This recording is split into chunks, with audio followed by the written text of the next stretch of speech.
गलत नीतियों व गलत कार्य प्रणाली आदि को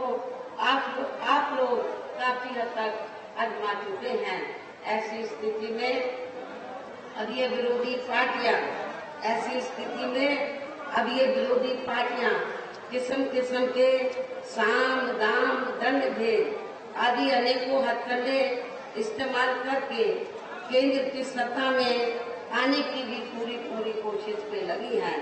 जिनसे अपनी पार्टी के लोगों को हर स्तर पर काफी ज्यादा सावधान रहना है। और इस मामले में विरोधी पार्टियां अपने अपने पक्ष में हवा बनाने के लिए खासकर मीडिया, ओपिनियन पोल व सर्वे आदि का जो बड़े पैमाने पर इस्तेमाल कर रही हैं, तो उनसे भी अपनी पार्टी के लोगों को बिल्कुल भी गुमराह नहीं होना है। इसके साथ ही विरोधी पार्टियों के विभिन्न रूपों में जारी किए गए इनके हवाई व प्रलोभन भरे चुनावी घोषणा पत्रों एवं वायदों आदि के बहकावे में भी अपनी पार्टी के लोगों को कतई नहीं आना है। जिन्हें ये पार्टियां चुनाव खत्म होने के बाद ज्यादातर अमल में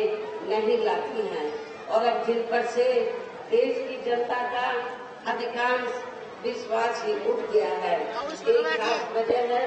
कि हमारी पार्टी किसी भी चुनाव में अपनी पार्टी का कोई भी चुनावी घोषणा पत्र आदि जारी नहीं करती है। वैसे भी हमारी पार्टी किसी भी मामले में कहने में बहुत कम बल्कि कार्य करके दिखाने में ही ज्यादा विश्वास रखती है। और इस बात का सबसे बड़ा सबूत ये है कि उत्तर प्रदेश में 4 बार हमारी पार्टी के नेतृत्व में रही सरकार ने चुनाव में अपनी पार्टी के बिना कोई जारी किए गए चुनावी घोषणा पत्र के ही और देश के आम जनहित में काफी कुछ ऐतिहासिक कार्य करके दिखाए हैं, जिनकी अब देश में अधिकांश पार्टियों की सरकारें काफी नकल भी कर रही हैं। जबकि इस मामले में हमारी पार्टी का ये कहना है कि यदि इन पार्टियों के स्थान पर केंद्र में हमें अपनी पार्टी की सरकार बनाने का मौका मिलता है, तो तब फिर हमारी पार्टी की बनी सरकार केंद्र में जहां अब तक रही सभी विरोधी पार्टियों की सरकारों की तरह केवल हवाई व कागजी कार्य आदि नहीं करेगी, बल्कि उत्तर प्रदेश की तरह ही जमीनी हकीकत में ठोस कार्य करके दिखाएगी। और इस संदर्भ में खासकर मैं ये कहना चाहूंगी, केंद्र द्वारा देश में पिछले कुछ समय से अति गरीब परिवारों को अस्थायी तौर पर फ्री में जो थोड़ी सी खाद्य सामग्री दी जा रही है या राशन आदि दिया जा रहा है, तो उससे इनका स्थायी तौर पर भला होने वाला नहीं है। और वैसे भी इनकी ये जटिल समस्या देश में हर हाथ को काम देने से ही केवल दूर हो सकती है, जिसकी तरफ हमारी पार्टी की बनी सरकार विशेष ध्यान देगी। साथ ही देश में पिछले काफी वर्षों से आए दिन बढ़ रही गरीबी, बेरोजगारी व महंगाई आदि से भी जनता बहुत ज्यादा दुखी व परेशान है, जिसे भी आर्थिक नीतियों में तब्दीली करके जरूर दूर किया जाएगा। धर्म की भी आड़ में पिछले कुछ वर्षों से खासकर मुस्लिम समाज के लोगों का द्वेष की भावना से जो इनका काफी ज्यादा शोषण व उत्पीड़न आदि किया जा रहा है, तो इसे भी जरूर रोका जाएगा। और ये सब हमने अपनी यूपी की रही सरकार में करके भी दिखाया है। इसके अलावा हमने यूपी में सर्व समाज में से गरीब एवं बेरोजगार लोगों को बेरोजगारी भत्ता आदि न देकर उन्हें बड़ी तादाद में रोजी के साधन भी उपलब्ध कराए हैं। जो अब ये कार्य भी ज्यादातर ठंडे ही पड़े हैं, जिनको फिर सरकार बनने पर जरूर प्राथमिकता दी जाएगी। वैसे आप लोगों को इस मामले में ये मालूम है कि जब भी यूपी में मेरे नेतृत्व में सरकार बनी, तो हमने उत्तर प्रदेश में तो गरीब और बेरोजगार लोगों को बिना कोई रिश्वत लिए हुए उनको बड़ी तादाद में रोजी के साधन दिए हैं। पुलिस भर्ती में जब पुलिस भर्ती हुई थी तो आपके पश्चिमी यूपी से तो काफी लोगों को भर्ती किया गया और खास तौर से हमने बिना कोई पक्षपात के, बिना कोई जाति देखे हुए जो भी इसमें काबिल था, जो भी इस पोस्ट के लिए काबिल था, उनकी हमने भर्ती की। आपके पश्चिमी यूपी से बड़े पैमाने पर हमारे जाट जो बच्चे हैं उनकी भी बड़ी तादाद में भर्ती हुई थी। वैसे तो अन्य समाज के लोगों को भी मौका मिला, लेकिन उन्हें भी मौका दिया गया। कहने का तात्पर्य ये है कि देश में इस समय हो रहे लोकसभा चुनाव में विरोधी पार्टियों के जारी किए गए उनके हवाई व प्रलोभन भरे चुनावी घोषणा पत्रों आदि के बहकावे में अब यहाँ खासकर देश के अति गरीबों, मजदूरों, बेरोजगारों एवं अन्य जरूरतमंद लोगों को बिल्कुल भी नहीं आना है और अब इन्हें ऐसी सभी विरोधी पार्टियों को हर हालत में केंद्र की सत्ता में आने से जरूर रोकना है, जिनकी कथनी व करनी में काफी अंतर रहा है तथा जिन्हें ये लोग वर्षों से आजमा भी चुके हैं। ऐसे में अब मेरा यही कहना है कि आप लोगों को अपने खुद के व अपने प्रदेश एवं देश के भी हित में, अपने क्षेत्र के भी हित में अपने वोटों को यहाँ कांग्रेस, बीजेपी व अन्य विरोधी पार्टियों को न देकर केवल अपनी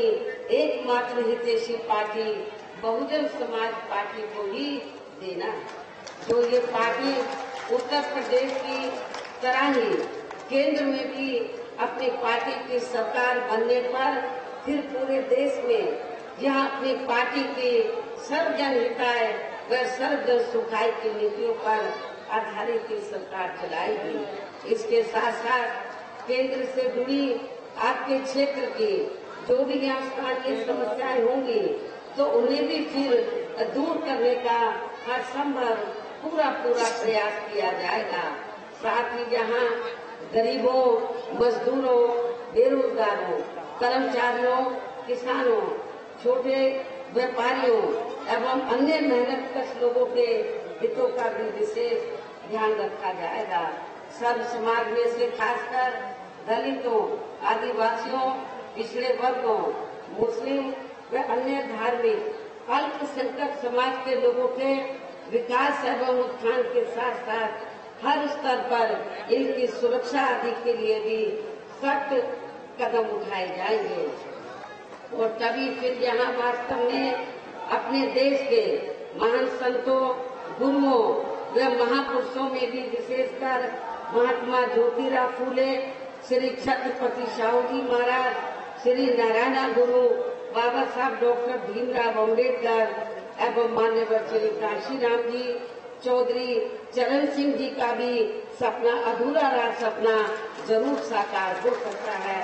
जिनको यूपी में हमारी पार्टी की रही सरकार द्वारा हर स्तर पर पूरा आदर सम्मान दिया गया। और आप लोगों को यहाँ ये भी बताना चाहती हूँ कि जब हमारी पार्टी की बड़ी सरकार ने और खास तौर से चौथी बार जब पूर्ण बहुमत की सरकार बनी और हमने उत्तर प्रदेश में दबे कुचले लोगों के हितों में, वैसे तो सर्व समाज के हितों का हमने पूरा ध्यान रखा था, लेकिन दबे कुचले लोगों के हितों में जब हमने कुछ जरूरी व ठोस कदम उठाए तो ये विरोधी पार्टियों को अच्छा नहीं लगा। और खास तौर से जब हमने अपने संतों, गुरुओं और महापुरुषों को विभिन्न रूपों में आदर सम्मान दिया, उनके नाम से स्मारक बनाए, उनकी प्रतिमाएं लगाई, संग्रहालय बनाए, ये सब अच्छा नहीं लगा। और नतीजा क्या हुआ? तो सब फिर चाहे कांग्रेस हो, बीजेपी हो, सभी पार्टियों को ये लगा कहीं ऐसा न हो अभी तो बीएसपी देश के सबसे बड़े प्रदेश उत्तर प्रदेश में सत्ता पर काबिज हुई है, कई केंद्र की सत्ता में बीएसपी काबिज न हो जाए। बीएसपी अभी तो यूपी में काबिज हुई है, कहीं वो केंद्र की सत्ता में न काबिज हो जाए तो बीएसपी को रोकने के लिए आप लोगों को मालूम है तब फिर सभी विरोधी पार्टियों ने अंदर अंदर मिलकर तो बीएसपी का जो बेस वोट है दलित वोट तो उसको बांटने के लिए, उसको कमजोर करने के लिए, बीएसपी को कमजोर करने के लिए तब फिर इन सभी विरोधी पार्टियों ने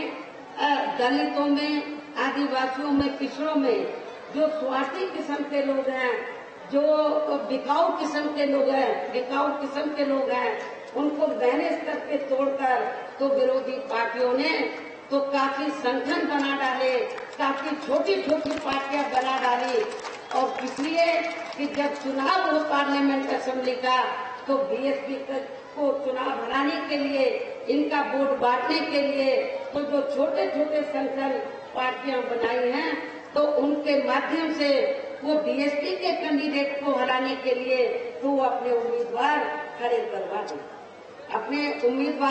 खड़े करवा देते हैं तो ताकि दलितों का वोट बढ़ जाए। ऐसा हमें आपके